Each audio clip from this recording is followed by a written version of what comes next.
کیسے بھولے تجھے بڑا ملے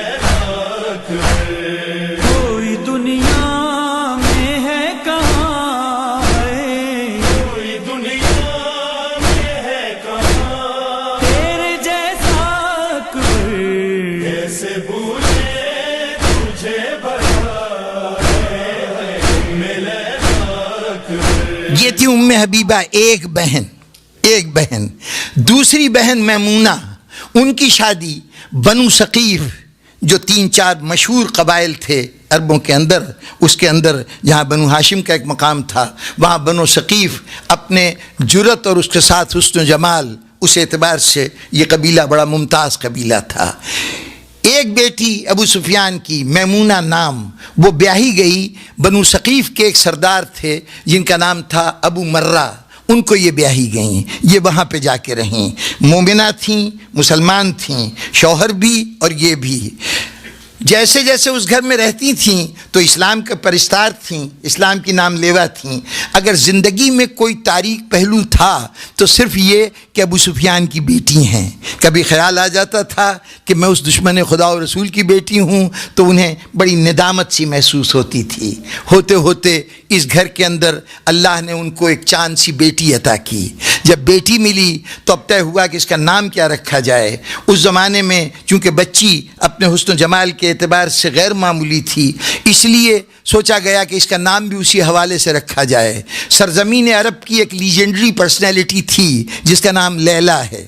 لیلا مجنون کا واقعہ آپ نے سنا ہے نا، تو حسن و جمال کے اعتبار سے لیلا کی شہرت تھی. تو کہا کہ اس کو ہم ام لیلا قرار دیتے ہیں. یہ لیلا کی ماں ہے، میمونہ کی بیٹی، ابو برہ کی بیٹی، نام اس کا ام لیلا رکھا گیا. اب ام لیلا پیدا ہوئی، اس خالص اسلامی ماحول کے گھرانے میں پروان چڑھتی رہیں. ہوتے ہوتے جب کبھی یہ سنتی تھیں کہ ان کا نانا ابو سفیان ہے تو یقیناً ان کو اذیت ہوتی تھی، لیکن رب وقت نے اب دل پہ اتنا مرہم رکھ دیا تھا کہ ابو سفیان کا خیال نہیں آتا تھا. بیاہ کے اب ایک وقت ایسا آیا کہ اس گھر میں آ گئیں کہ اس کے بعد دل میں وہ رشتہ بالکل فراموش ہو گیا. بیاہ کے کہاں آئیں؟ امام حسین علیہ السلام نے اپنی زوجیت میں لے لیا، جناب ام لیلا سے عقد کیا. اب جب اس گھر میں آ گئیں تو اب بھول گئیں کہ کس کی نواسی ہیں، کس گھرانے سے تعلق ہے، معاویہ سے کیا ربط ہے، اس گھرانے سے کیا تعلق ہے، یہ سب فراموش کر دیا. ہوتے ہوتے اس گھر میں آئیں تو اللہ نے وہ بیٹا عطا کیا، وہ فرزند عطا کیا کہ جو صورت و سیرت میں رسول کا سب سے زیادہ مشابہ تھا. اتنی بڑی نعمت مل جانے کے بعد اب اپنی اس کمی کو بالکل فراموش کر دیا. اب خوش ہیں، مطمئن ہیں، بہترین زندگی گزر رہی ہے. ہوتے ہوتے ایک مرحلہ آیا کہ حسین نے فیصلہ کیا کہ ہمیں مدینے سے سفر کرنا ہے. اور یہ سفر جناب ام لیلا بھی گھر کی دوسری خواتین کے ساتھ واقف ہیں کہ یہ سفر وہ سفر ہے کہ جس میں حسین وہ عظیم کارنامہ سر انجام دینے جا رہے ہیں جو انسانیت کے سر کا تاج ثابت ہوگا، جو انسانیت کی تاریخ کا سب سے عظیم واقعہ ہوگا. چنانچہ ام لیلا بہت خوش ہیں کہ اس کارنامے میں ان کو بھی حصہ لینے کا موقع ملا، شریک ہونے کا موقع ملا. اب ذہن میں بالکل یہ تصور نہیں ہوگا کہ میں کون ہوں اور میرا ماضی یعنی میرے نانا یا میرے نانی کون تھیں، یہ سب چیزیں تصور میں نہیں ہیں. لیکن جب امام حسین علیہ السلام نے یہ فیصلہ کیا کہ ہمیں سفر درپیش ہے تو جناب ام لیلا کی جہاں ایک بیٹا تھا وہاں اللہ نے ایک بیٹی بھی عطا کی تھی. اس کا نام بھی فاطمہ حسین نے رکھا تھا. حسین کی ساری بیٹیوں کے نام فاطمہ ہیں، حسین کے سارے بیٹوں کا نام علی ہے، اس کا نام فاطمہ رکھا تھا. اچانک امام نے اعلان فرمایا رباب بھی جائے گی، رباب کے ساتھ اس کا ننھا بچہ علی اصغر بھی جائے گا، ان کی چھوٹی سی بچی سکینہ بھی ساتھ جائے گی، زینب بھی جائیں گی، ام کلثوم بھی جائیں گی، لیلا تم بھی جاؤ گی، اور ام لیلا جہاں تم جاؤ گی تمہارے ساتھ تمہارا بیٹا علی اکبر بھی جائے گا. اس مرحلے پر اچانک زبان امامت سے یہ لفظ نکلے کہ فاطمہ ساتھ نہیں جائے گی، فاطمہ ساتھ نہیں جائے گی. حسین نے یہ کہا، مزاج حسین کو سمجھنے والی ام لیلا فوراً سمجھ گئی کہ یہ مسئلہ کیا ہے، حسین نے فاطمہ صغریٰ کو کیوں روکا ہے۔ یہی خیال آیا ذہن میں، اس لیے روکا ہے کہ اگر فاطمہ صغریٰ ہمارے ساتھ چلی گئی، یہ فاطمہ صغریٰ کون ہے؟ ام لیلا کی بیٹی۔ ام لیلا کون ہے؟ میمونہ کی بیٹی۔ میمونہ کون ہے؟ ابو سفیان کی بیٹی۔ یعنی ام لیلا معاویہ کی، یوں سمجھیے کہ بھائی کا بیٹا یزید ہے اور بہن کی بیٹی ام لیلا ہے۔ میمونہ کی بیٹی ام لیلا ہے اور یزید معاویہ کا بیٹا ہے۔ اب یہ ذہن میں خیال آیا کہ اگر کہیں یہ بیٹی اس یزید کے دربار میں پہنچ گئی تو ہو سکتا ہے کہ اس کی خاندانی عصبیت کوئی توجہ دلا دے کہ یہ کوئی غیر نہیں ہے، تمہاری پھوپھی زاد بہن ہے۔ تو اس صورت میں یقیناً یزید یہ رویہ اختیار کرے گا کہ باقی بیویوں سے ان کو الگ کر لیا جائے اور ان کو الگ لے جا کے محل میں آرام سے رکھا جائے۔ حسین کی غیرت اس بات کو گوارا نہیں کر سکتی تھی، چاہے سبب کچھ ہو، لیکن زینب و ام کلثوم قید میں جائیں اور حسین کی بیٹی قید میں جانے کے بجائے محل میں رکھی جائے، حسین یہ برداشت نہیں کر سکتے تھے۔ پھر قیامت تک سادات کا سر شرم سے جھک جاتا اگر حسین کی بیٹی یزید کے محل میں چلی جاتی۔ اس لیے امام حسین نے جناب فاطمہ صغریٰ کو ساتھ نہیں لیا۔ وجوہات ہمارے ذاکرین اکثر بیان کرتے ہیں کہ اس لیے ساتھ نہیں لیا کہ ان کی شباہت بہت زیادہ جناب سیدہ سے تھی، یہ نہیں چاہتے تھے امام حسین کہ جناب سیدہ بے پردہ پھرائی جائیں، ان کی شکل کی خاتون پھرائی جائے۔ جناب والا یہ بات جب ذہن میں آتی ہے تو ساتھ ہی سوال پیدا ہوتا ہے، کیا ام کلثوم جناب زینب یہ کیا ماں کی شکل نہیں رکھتی ہوں گی؟ جناب زینب تو کہلاتی ثانی زہرا ہیں، تو اگر ثانی زہرا بے پردہ پھرائی جا سکتی ہے تو حسین کی بیٹی اگر بے پردہ پھرائی جاتی تو حسین کے لیے یہ بات کچھ زیادہ مختلف نہ ہوتی۔ تو اس لیے یہ سبب نہیں ہے، سبب صرف یہ ہے کہ یزید کی بھانجی لگتی ہے، یزید کی پھوپھی زاد بہن کی بیٹی لگتی ہیں۔ اگر یزید کوئی رشتے کا خیال آ گیا تو جناب ام لیلا کی اس بیٹی کو وہ خصوصی طور پر کوئی بھی امتیازی سلوک کر سکتا ہے۔ حسین نہیں چاہتے کہ ان کی بیٹی کے ساتھ کوئی امتیازی سلوک رکھا جائے۔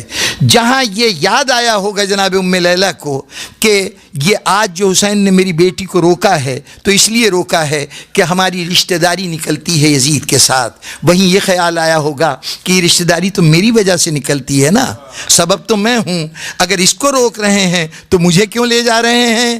فوراً معرفت حسین رکھنے والی ام لیلا کو یہ احساس ہوا ہوگا کہ مجھے اس لیے لے جا رہے ہیں کہ میں یزید کے دربار تک نہیں جاؤں گی، مجھے قدرت وہ مرحلہ نہیں آئے گا کہ میں یزید تک کے دربار تک جاؤں۔ اور یہی ہوا۔ تاریخ میں جناب ام لیلا کربلا تک موجود ہیں، ان کا ذکر ملتا ہے، یزید کے دربار میں ام لیلا موجود نہیں ہیں۔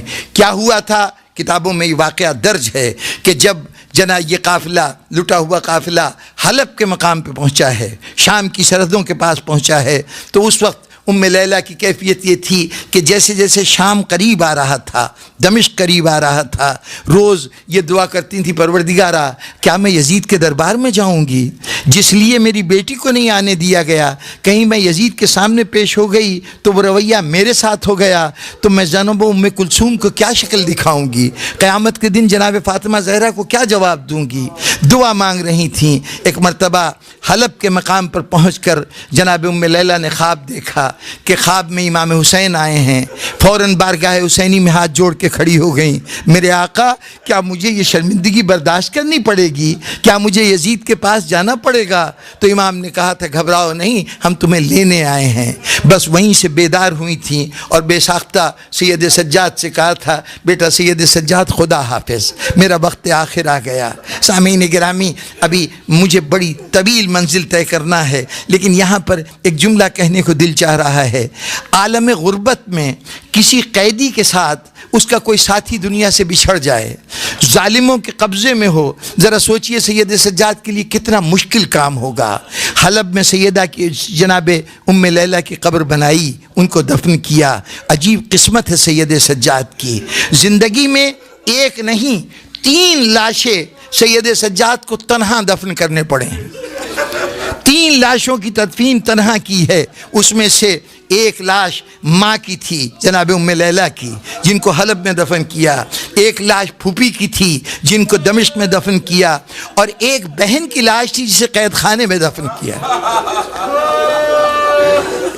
یہ 3 لاشیں دل چاہتا ہے کہ پوچھوں مولا آپ نے یہ تینوں لاشیں اٹھائیں، اس میں سب سے مشکل منزل کون تھی؟ حسین کہیں گے عالم غربت میں ماں کو دفن کرنا بھی بڑا مشکل تھا، عالم تنہائی میں پھوپھی کو دفن کرنا بھی بڑا مشکل تھا، لیکن کاش تم دیکھتے کہ میں نے بہن کو کیسے دفن کیا۔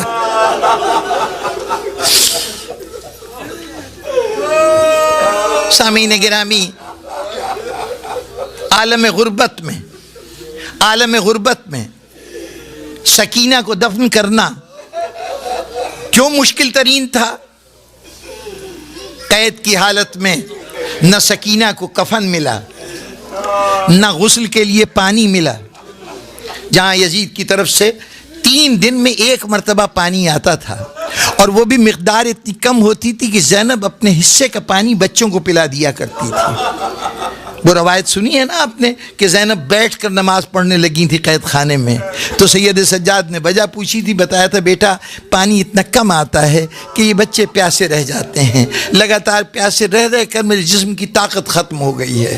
جس جگہ پانی اتنا کم مقدار میں ملتا ہو وہاں یہ کیسے ممکن تھا کہ یزید اتنا پانی بھیجتا کہ بچی کو غسل دیا جا سکے؟ لیکن شریعت نے راستے بتائے ہیں، اگر کفن میسر نہ ہو تو جس لباس میں دنیا سے کوئی شخص جائے اسی میں دفن کر دیا جائے، اگر پانی میسر نہ ہو تو تیمم کرا دیا جائے غسل کے، لیکن ایک طریقے کا کوئی بدل نہیں تھا، کوئی اس کے لیے کوئی آلٹرنیٹ نہیں تھا، اور وہ طریقہ کیا تھا؟ بہر صورت قبر بھی کھودنی ہے اور اس میں دفن کرنا ہے۔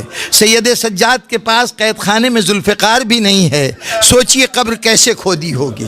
بس ایک جملہ، اور بات کو آگے بڑھاؤں کہ میں نے ایک مقتل میں صرف ایک جملہ پڑھا کہ سید سجاد نے قبر کھودی، سکینہ کو دفن کیا، اس کے بعد کھڑے ہوئے تو دونوں ہاتھوں کی انگلیوں سے، کلائی سے جو ہتھ کڑی کی کڑی تھی اس سے لہو بہہ رہا تھا۔ بہرطور سامعین گرامی، اس ام لیلہ کو اللہ نے علی اکبر عطا کیا۔ یہ علی اکبر جب پیدا ہوئے تو امام حسین نے ایک رسم ایسی قائم کی تھی جو امام حسین سے شروع ہوئی اور امام حسین پر ہی ختم ہو گئی۔ امام حسین علیہ السلام جب اللہ کوئی بیٹا دیتا تھا تو اس بیٹے کو اٹھاتے تھے اور لے جا کے مسجد میں رکھ دیا کرتے تھے، مسجد میں رکھ دیتے تھے، خداوندہ تو نے یہ نعمت مجھے عطا کی ہے، میں تیری بارگاہ میں نذر کرتا ہوں۔ جب سید سجاد پیدا ہوئے نا تو جناب امیر نے یہی طریقہ اختیار کیا، جب وہاں رکھ کے آئے تو جناب امیر موجود تھے، وہ خود گئے، پروردگارہ حسین تو تیری بارگاہ میں نذر کر گیا ہے، میں اس امانت کو میں لے رہا ہوں، جب تیری مصلحت ہو تو یہ امانت مجھ سے تو لے سکتا ہے۔ یہ کہہ کے سید سجاد کو لے آئے تھے، لا کے گھر میں خواتین کے حوالے کیا تھا اور کہا تھا اس بچے کا بہت خیال رکھنا، اس کی رگوں میں ہاشمی غیرت کا لہو بھی دوڑ رہا ہے، شاہی آرام کا لہو بھی دوڑ رہا ہے، ایران کی شہزادی کے بیٹے تھے، کہا وہ بھی لہو دوڑ رہا ہے، دیکھو اس کو نرم گدے پہ سلانا، اس کو بے آرام نہ کرنا، اور دیکھو کوئی کنیز اس کے سامنے سر برہنہ نہ جانے پائے۔ اس انداز سے سید سجاد کی پرورش ہو رہی تھی۔ جب علی اکبر پیدا ہوئے، اب جناب امام حسین نے اسی طرح لے جا کے مسجد میں رکھ دیا۔ اب علی ابن ابی طالب موجود نہیں ہیں کہ وہ جائیں اور حسین کو اٹھا کے لائیں۔ جیسے ہی زینب کو احساس ہوا کہ بابا نہیں ہیں تو بابا کی نمائندگی کرتے ہوئے زینب نے سر سے پیر تک چادر اوڑھی، مسجد میں گئیں، خدا بندہ اگر علی ہوتے تو وہ اٹھاتے، میں علی کی جگہ اس بچے کو میں اٹھا رہی ہوں، تیری امانت سمجھ کے اس کی پرورش میں کروں گی۔ اب وہ بچہ پلا، علی اکبر پلے تو زینب کی آغوش میں پلے۔ دنیا میں وہ ماں کے حوالے سے نہیں جانے جاتے تھے، زینب کا فرزند کہلاتے تھے۔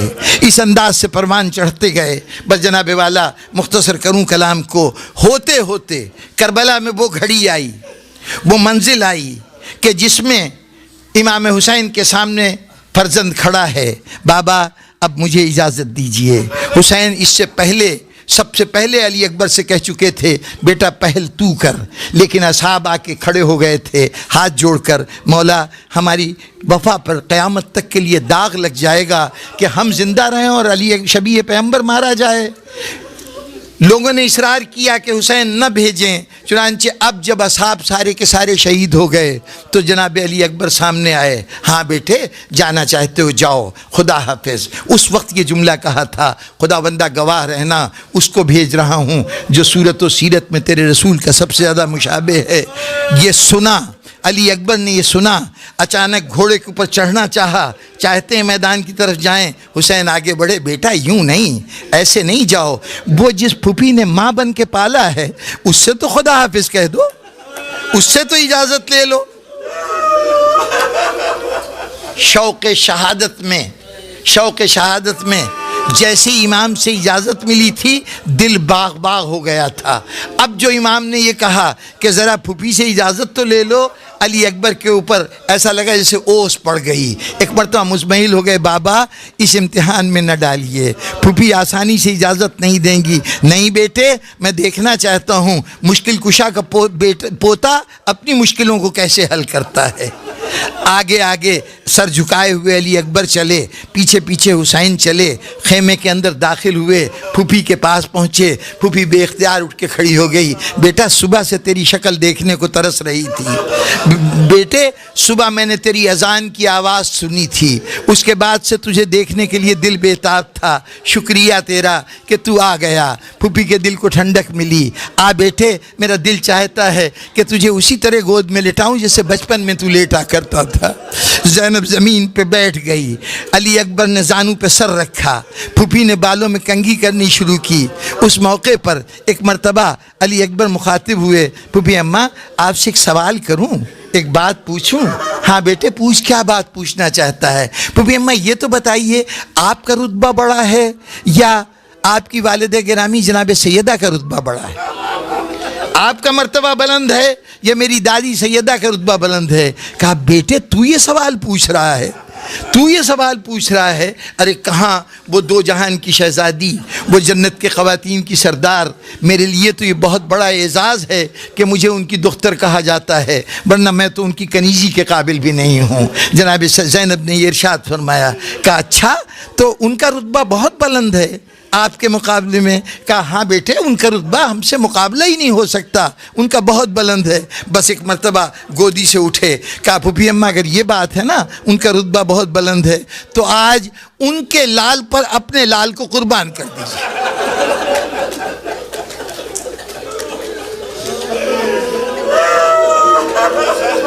ایک مرتبہ یہ جملہ سنا، زینب خاموش ہو گئی، بے بس ہو گئی، اور اگر حسین مخاطب ہوئے، ہاں میں اسی وقت کا انتظار کر رہا تھا، میں دیکھنا چاہتا تھا میرا بیٹا اپنا مسئلہ کیسے حل کرتا ہے۔ ہاں بیٹے اب پھوپھی کیا کرے؟ جا بیٹا علی اکبر تجھے اللہ کو سونپا۔ علی اکبر اٹھے، نکلنا چاہتے تھے کہ ایک مرتبہ بہنیں آ کے لپٹ گئیں، پھر اجازت ملی، پھر چلنا چاہتے تھے، ماں سامنے آ گئی، ماں سے رخصت ہوئے، پھر آگے چلے، پھوپھیاں آ کے لپٹ گئیں۔ کہا یہ یزید کی فوج کے راوی نے کہا کہ جب علی اکبر رخصت ہو رہے تھے نا تو حسین کے خیمے کا پردہ بار بار اٹھتا تھا، بار بار گرتا تھا۔ آخر حسین مخاطب ہوئے، مسافر کا راستہ نہ روکو۔ بھائیو چند جملوں کی زحمت ہے، مسافر کا راستہ نہ روکو، اس کی منزل بہت طویل ہے، اس کو جانے دو۔ حکم امام ہوا، بیبیاں الگ ہو کے کھڑی ہو گئیں، بچیاں الگ کھڑی ہو گئیں، علی اکبر روانہ ہوئے۔ اب خیمے کا پردہ اٹھایا، چاہتے کہ باہر قدم رکھے، ایک آواز ایسی کانوں میں آئی کہ حسین جیسے صابر کی آنکھوں میں آنسو آ گئے۔ یہ آواز کون سی تھی؟ خیمے کے پیچھے سے آواز آئی، علی اکبر بھائی سے ملے بغیر چلے جاؤ گے؟ دیکھا سید سجاد خیمے کی لکڑی پکڑے ہوئے بڑی مشکل سے کھڑے ہو رہے ہیں، بھیا سید علی اکبر بھائی کو تو خدا حافظ کر دو۔ بس سامعین گرامی دونوں بھائی گلے ملے، بابا کی بے بسی پہ دونوں نے آنسوؤں کے نذرانے پیش کیے۔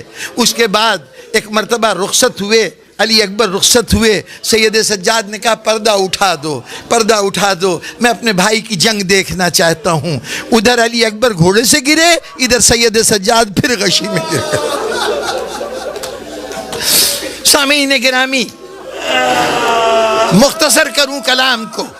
علی اکبر گئے میدان میں، جہاد کیا، جہاد کیا. وہ جہاد کہ لوگوں کو یہ احساس ہو گیا علی کا پوتا ایسے لڑتا ہے، علی کا خون اس طرح سے جنگ کرتا ہے. خیبر کے علی کی یاد تازہ کر دی. بدر و احد کے علی کی یاد لوگوں کے ذہنوں میں دوبارہ بیدار ہو گئی. علی اکبر جہاد کر رہے تھے، باپ تعریف کر رہا تھا. کیا کہنے بیٹے، آج باپ اپنے دادا کا نام روشن کر رہا ہے. کربلا میں 2 جنگوں کا خاص طور پر مورخ نے تذکرہ کیا ہے. تاریخ کی کتابوں میں 2 جنگوں کا خاص طور پہ ذکر ہے، ایک علی اکبر کا جہاد اور ایک حسین کا جہاد. یہ 2 جہادوں کا خصوصی تذکرہ ہے. علی اکبر جوہر دکھا رہے تھے. ایک مرتبہ تلوار چلاتے چلاتے مجمع کو پیچھے دھکیل دیا، فوج کو میدان سے دور کر دیا. پلٹے، باپ کے پاس آئے. اب باپ نے دیکھا بچہ کامیاب و کامران آیا ہے. باپ کے چہرے پر بھی احساس فخر بھی تھا، تعریف بھی کرنا چاہتے تھے. واہ بیٹے علی اکبر خوب جہاد کیا.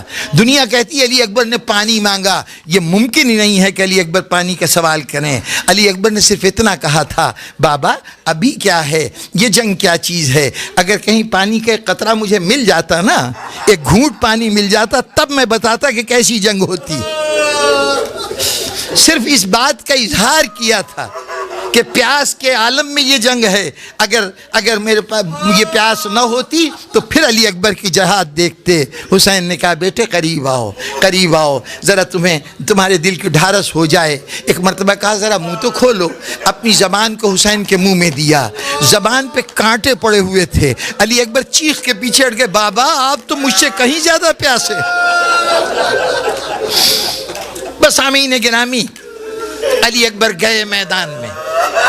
بس 2-4 جملوں کی زحمت. جہاد کیا، ہوتے ہوتے لڑتے لڑتے علی اکبر گھوڑے سے گرے.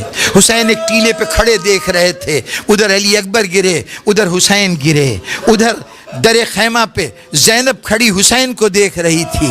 ایک بے ساختہ وہ گر پڑی، اور ایک خیمے میں پیچھے ام لیلہ مصلے پہ بیٹھی تھی. وہ بے ساختہ اس نے سر سجدے میں رکھ دیا. خداوندہ میرے علی اکبر کی قربانی قبول ہو گئی. حسین چلے. بزرگان گرامی، یہاں پر روایت میں ہمیں یہ نہیں ملتا کہ حسین کیسے گئے. اس سے پہلے جاتے تھے نا تو سواری پہ سوار ہو کے گھوڑے کو بڑھاتے ہوئے جاتے تھے. حضرت قاسم کی لاش پہ پہنچے ہیں تو اس وقت مورخین نے لکھا کہ حسین یوں گئے ہیں جیسے شیر شکار پہ جاتا ہے، جیسے کمان سے تیر نکلتا ہے. حسین بڑھتے تھے اور گھوڑے کو تیز دوڑاتے ہوئے جو بھی شہید گرتا تھا اس کی آواز پہ وہاں پہنچتے تھے. لیکن علی اکبر جی نے جب آواز دی ہے تو حسین کیسے گئے ہیں؟ تاریخ نے جملہ لکھا، حسین یوں گئے جیسے کوئی اندھا راستہ تلاش کرتا ہے. کبھی دائیں طرف کبھی بائیں طرف گرتے جاتے تھے.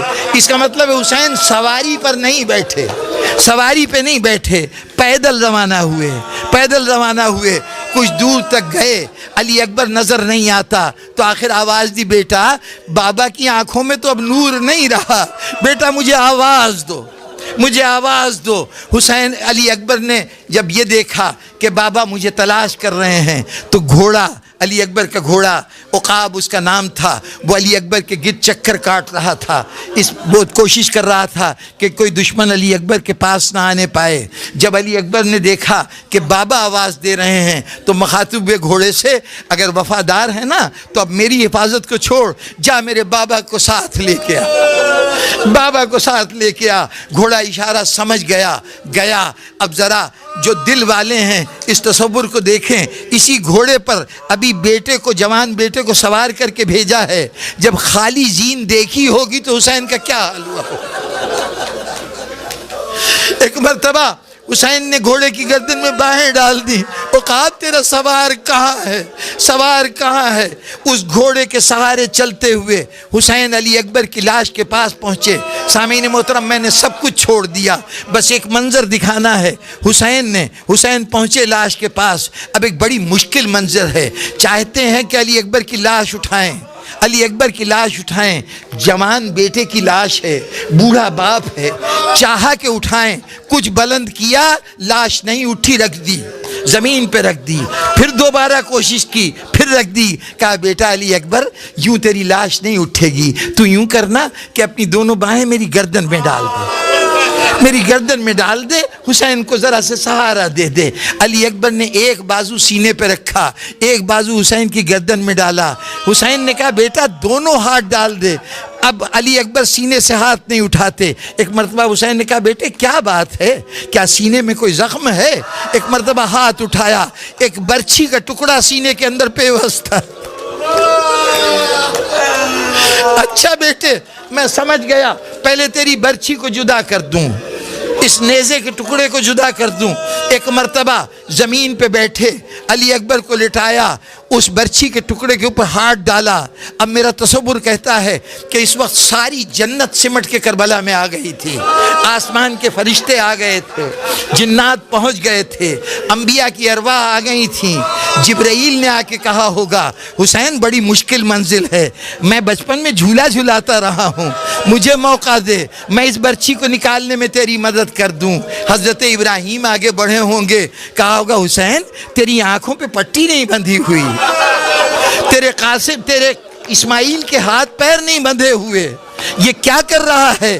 اس وقت رسول بڑے ہوں گے، بیٹے میں تیری مدد کرتا ہوں۔ علی نے کہا ہوگا زمانے کا مشکل کشا ہوں، حسین اس وقت میں مدد کر دیتا ہوں۔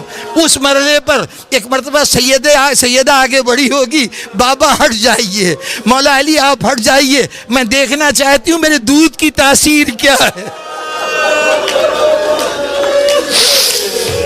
میں دیکھنا چاہتی ہوں کہ حسین پہ میری تربیت کا اثر کیا ہے۔ بس حسین نے ایک مرتبہ برچھی پہ ہاتھ رکھا، ایک مرتبہ آسمان کی طرف سر اٹھایا، دادا ابراہیم دیکھ لو میری آنکھوں پہ پٹی نہیں ہے، دادا اسماعیل دیکھ لو میرے اسماعیل کے ہاتھ پیر نہیں بندھے۔ ایک مرتبہ یا علی کہا، سینے سے برچھی نکالی، جوان بدن علی اکبر کا کانپا، علی اکبر کا بدن کانپا تو زمین کربلا میں زلزلہ آیا تو خیمے میں بیٹھی ہوئی زینب بے ساختہ اٹھی، بھیا ٹھہر جاؤ میں مدد کے لیے آتی ہوں، حسین نے لاش رکھ دی، کہا بہن میں نے تیرے پردے پر علی اکبر کو قربان کیا، ابھی باہر نہ آنا۔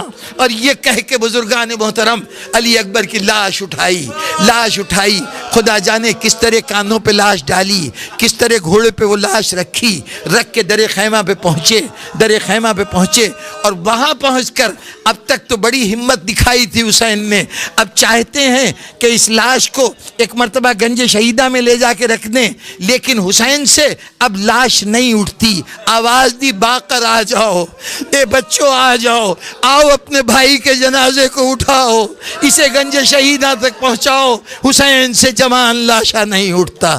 ماتم حسین۔